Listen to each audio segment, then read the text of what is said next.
Well, I'm going to begin by asking, I read that Ron didn't give you Moby Dick to read. He gave you a book called Why Read Moby Dick? So my question is, why read Moby Dick?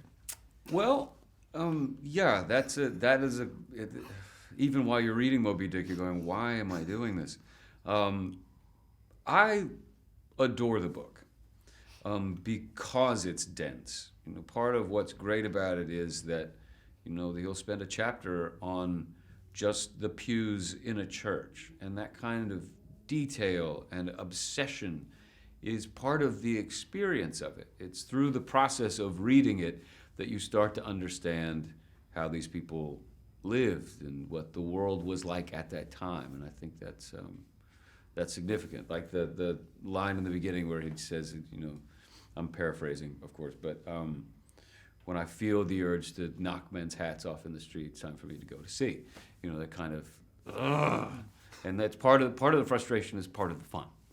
I'm sure no one's asked you any questions about the weight loss. No. Yeah, so I thought I'd be the first. Yeah. Were you ever worried about the dangers and long-term effects of this? Because I remember Tom Hanks was quite, after Philadelphia, he was very vocal in saying that he was genuinely quite worried about what this would do to his health. Yeah, it would, and the thing that they, don't help you with is getting back on food, which was actually just as difficult and took almost twice as long. It took me months and months to be able to just eat whatever I wanted, whenever I wanted. But there was a guy there with us named Steve Callahan who wrote a book called Adrift. He was a consultant, and he's got I think to this day, the longest record of having survived alone out on the ocean. And, his body is wrecked from it, kidney problems, and, so the little bit of discomfort that we had to endure is really nothing compared to, real people that have done it. So. Would you think that it informed your performance? I mean, is it easy to get into that headspace when you're physically going through something quite similar to the character? Very little acting involved. It was really like Ron would wake us up because by the end we just were getting faint and lightheaded and our brains didn't work. And, he would wake you up. If you could remember your line, you'd say it. And it was usually pretty good because we were seasick, tired, exhausted, emotional, and, it kind of was method whether we liked it or not. So it was when it was all over, what was the first meal you had? What was the first thing you thought, all right, I'm going to treat myself and go back to normality? Pizza. I had a slice of New York pizza and regretted it for a week. Got to ease back into that. Yeah. So when you shoot a film in the water for so long, I've always been interested, because if you ever stay in the bar for too long, you get really kind of wrinkly fingers. Pruny, yeah.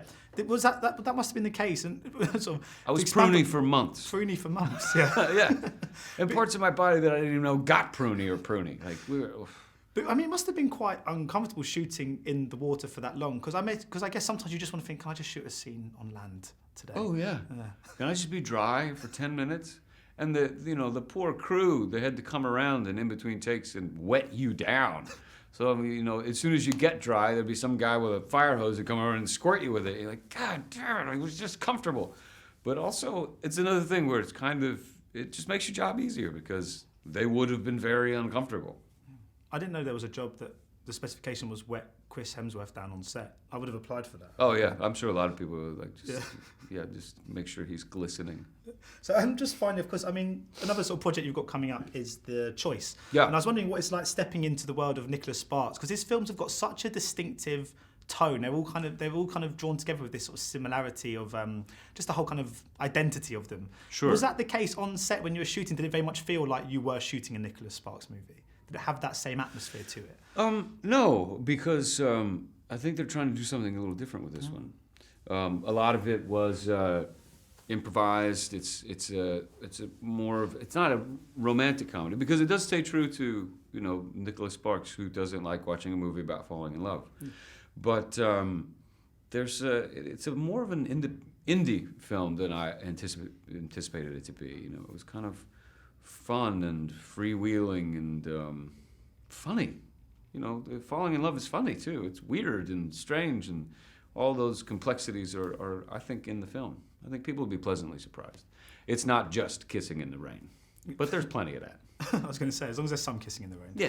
Brilliant. Well, thank you so much for your time today. Much appreciated. My pleasure. Lovely. Cheers. Thank you very much. Ladies and gentlemen, you're watching Hey You Guys! Hey You Guys, huh? Hey, you guys. Is that from the Goonies? It is indeed, yes. Nice.